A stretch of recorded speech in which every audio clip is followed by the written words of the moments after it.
Hello, good evening Ito ay aking mensahe para sa mga anak na matitigas ang mga ulo na hindi nila iniisip kung ano ang kapakanan nila bilang anak.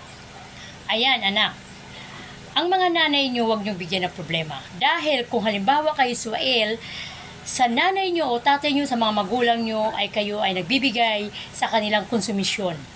Lalong-lalo na sa mga bata na hindi nila alam kung saan sila lulugar. Lalong-lalo na sa mga hindi nakakaalam sa kanilang mga linyada kung nasaan sila. Kaya mga anak, mga batang matitigas ang ulo, makinig kayo. Makinig kayo sa akin.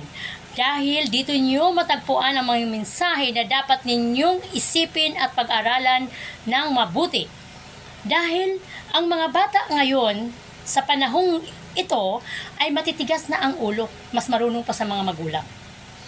Kaya kayo mga bata, mga anak, kung sino-sino man ang mga batang matitigas ang ulo, ay pakinggan ninyo ang aking mensahe. Ito ay mahalaga para sa inyong lahat. Ako'y isang nanay at ako'y naka-relate sa mga ibang bata o anak na lumalaban sa mga magulang. Lalong-lalo na yung pag-alis na hindi nagpapaalam, na walang paggalang, nagmumura, at na sumasagot ng balagbag na hindi inaayos ang pagsagot sa magulang, isang konsumisyon sa magulang yan. Alam nyo ba mga anak at mga bata, ang kaming mga nanay kapag nasagot kami ng hindi ayos ng mga anak ay sumasama ang aming loob. Dahil ayaw namin ginaganyan kami.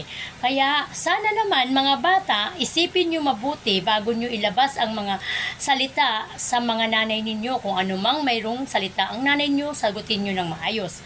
Kasi diyan nyo malalaman at mararamdaman kapag ang nanay nyo ay mawawala na. Dahil kayo ang nagbigay sa kanila ng konsumisyon. Unti-unti nyo silang pinapatay. Unti-unti nyo silang binibigyan ng sama ng loob. Kaya tayong mga nanay, siyempre, nararamdaman natin yun. Kung ano man yung sama ng loob natin nang galing sa ating mga anak, ay sobrang sakit, di ba? Kaya, please lang mga anak, isipin nyo mabuti kung ano man yung ilalabas nyo sa bibig nyo na hindi nakakasama ng loob sa magulang nyo. Lalong-lalo na sa nanay nyo. Kasi ang nanay, siya ang ilaw ng tahanan, siya ang nagbibigay sa mga anak ng magandang kinabukasan. Kami yung mga nanay nga nagbibigay ng mabuti para sa mga anak, para sa bukas at ikabubuhay ng maayos ninyo, lalong-lalo na sa mga batang hindi na talaga nakikinig sa mga nanay at na pariwara. Sana makinig kayo kasi uso naman ngayon ang YouTube channel at yung mga FB ngayon ay nandyan ang mga mensahe ng mga nanay na nagpapalakas na loob sa mga bata na sana gawin nila ng mabuti kung ano ang nakakabuti para sa kanilang magulang.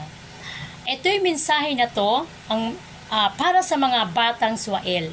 Sana maging maayos kayo, isipin ninyo at sumunod kayo ng mabuti sa mga magulang ninyo kasi dyan ninyo maisip kapag ang nanay nyo na ay wala na. Diyan ninyo masasabi na I love you mama, mahal na mahal kita, ganon. Pero nung buhay pa ang mga magulang nyo, anong ginagawa niyo? Sasagutin nyo lang, mumurahin nyo lang, hindi nyo pinapansin, hindi nyo ginagalang, at kayo'y utusan, hindi nyo sinusunod, diba? At kung kayo ay pagsabihan, galit kayo agad, at nagsasalita kayo ng hindi maganda sa kanila, kaya huwag ninyong ipagpatuloy ang mga ugaling ganon. Kasi sa bandang huli, mga anak, mga bata, kayo ay magsisisi. Kasi kaming mga nanay, walang binibigay sa mga anak na hindi mabuti. Lahat ay mabuti. Kaya please, makinig kayo at panoorin nyo ang aking YouTube channel. Subscribe, like, and share ninyo para malaman sa lahat. Thank you and good evening. I love you sa lahat.